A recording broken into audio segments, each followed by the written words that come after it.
Hello बच्चों, तो given question में हमें कहा गया है कि calculate delta you in modulus for the reaction of hydrogenation of acetylene and at constant volume at a temperature of 77 degree Celsius. Given that delta H formation for H2O is equal to minus 67.8 kilocalorie per mole and delta H combustion for C2H2 की value given है minus 310.1 kilocalorie per mole. Delta H combustion for C2H4 के लिए value given है minus 337.2 kilo calorie पर मोल. जैसे कि इस question में हमें डिफरेंट वैल्यूज गिवन है और डिफरेंट कंडीशंस गिवन है.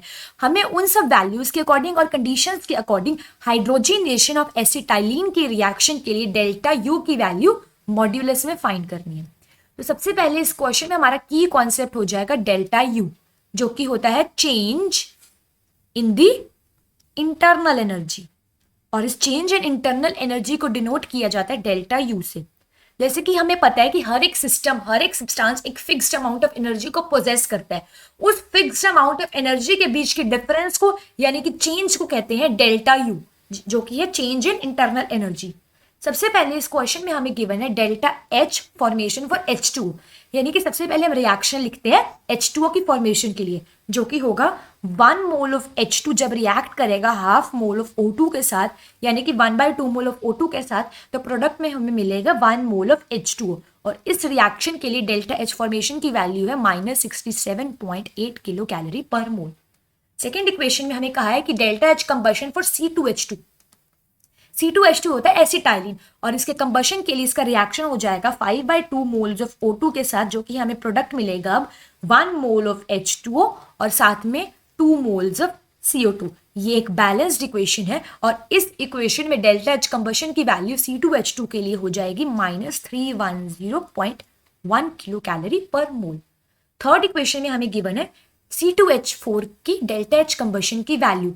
तो C2H4 का जब कंबशन होगा तो उसका रिएक्शन हो जाएगा 3 मोल्स ऑफ O2 के साथ और हमें प्रोडक्ट मिलेगा 2 मोल्स ऑफ H2O और साथ में 2 मोल्स ऑफ CO2. ये भी एक बैलेंस्ड इक्वेशन है और इधर डेल्टा एच कंबशन की वैल्यू C2H4 के लिए हो जाएगी माइनस 337.2 किलो कैलोरी पर मोल.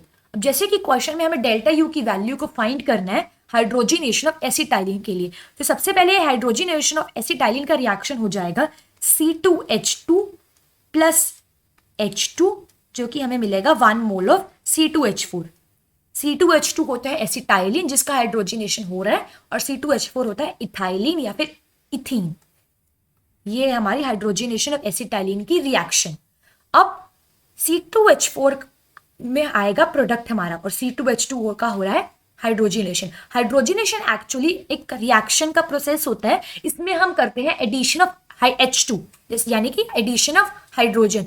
हम इस हाइड्रोजनेशन रिएक्शन में यानी कि कन्वर्जन होता है एक हायर बॉन्ड से एक लोअर बॉन्ड में, और इस कन्वर्जन को हायर बॉन्ड से लोअर बॉन्ड तक के कन्वर्जन को हम H2 को ऐड करके करते हैं और इस पूरी रिएक्शन को बोलेंगे हाइड्रोजनेशन रिएक्शन.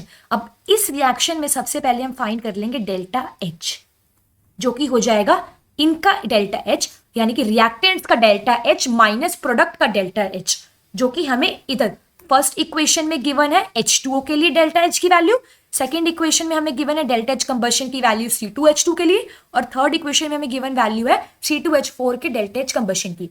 तो इधर रिएक्टेंट साइड में C2H2 और H2 प्रेजेंट है और हमें इस पूरी हाइड्रोजिनेशन रिएक्शन के लिए डेल्टा H की वैल्यू को फाइंड करना है. तो हमारा इधर आंसर ऐसे होएगा कि इक्वेशन नंबर 2, जो कि है delta H combustion for C2H2 plus equation number 1 जिसमें डेल्टा एच फॉर्मेशन की वैल्यू है माइनस प्रोडक्ट में C2H4 यानी कि delta H combustion for C2H4 की वैल्यू गिवन है थर्ड इक्वेशन में. तो जब हम सेकेंड इक्वेशन में डेल्टा एच कंबशन की वैल्यू को फर्स्ट इक्वेशन की डेल्टा एच फॉर्मेशन के साथ ऐड करेंगे जो रिएक्टेंट साइड पे प्रेजेंट है इस इक्वेशन में, फिर माइनस करेंगे डेल्टा एच कंबशन की वैल्यू C2H4 की जो थर्ड इक्वेशन में है. तो इधर जब हम सॉल्व करेंगे तो हमारा डेल्टा H आ जाएगा माइनस 310.1 जो कि डेल्टा एच कंबशन है C2H2 के लिए प्लस माइनस 67.8 किलो कैलोरी पर मोल जो कि डेल्टा एच फॉर्मेशन H2O के लिए है.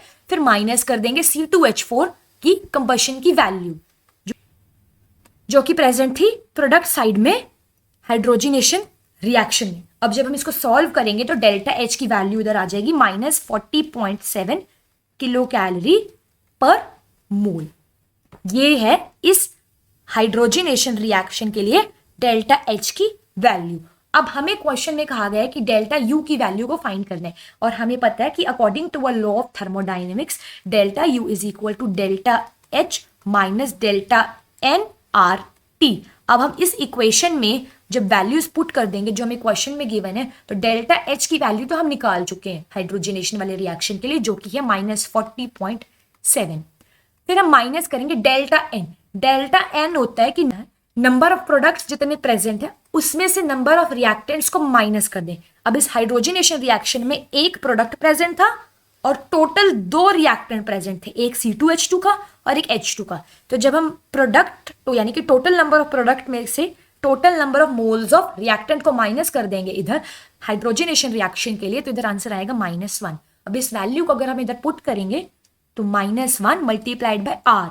आर की वैल्यू इधर किलो कैलोरी के केस में होती है 2 मल्टीप्लाइड बाय 10⁻³ तो इधर हम पुट करेंगे -3 मल्टीप्लाइड बाय टेम्परेचर। टेम्परेचर हमें क्वेश्चन में गिवन है 77 डिग्री सेल्सियस। हम इधर स्टैंडर्ड कंडीशंस में टेम्परेचर को कन्वर्ट कर देंगे जो कि है केल्विन। तो 77 + 273 which is equal to 350 kelvin हमारा इधर आ जाएगा केल्विन में टेम्परेचर। इधर पुट कर देंगे तो जब इसको सॉल्व करेंगे फर्दर तो हमारा इधर आंसर आ जाएगा -40.7 प्लस 0.7। ये प्लस इसलिए आया क्योंकि माइनस डेल्टा एनआरटी कर रहे थे और अंदर डेल्टा एन की वैल्यू थी -1 जो कि हमने निकाल ली थी, तो माइनस माइनस प्लस हो गया।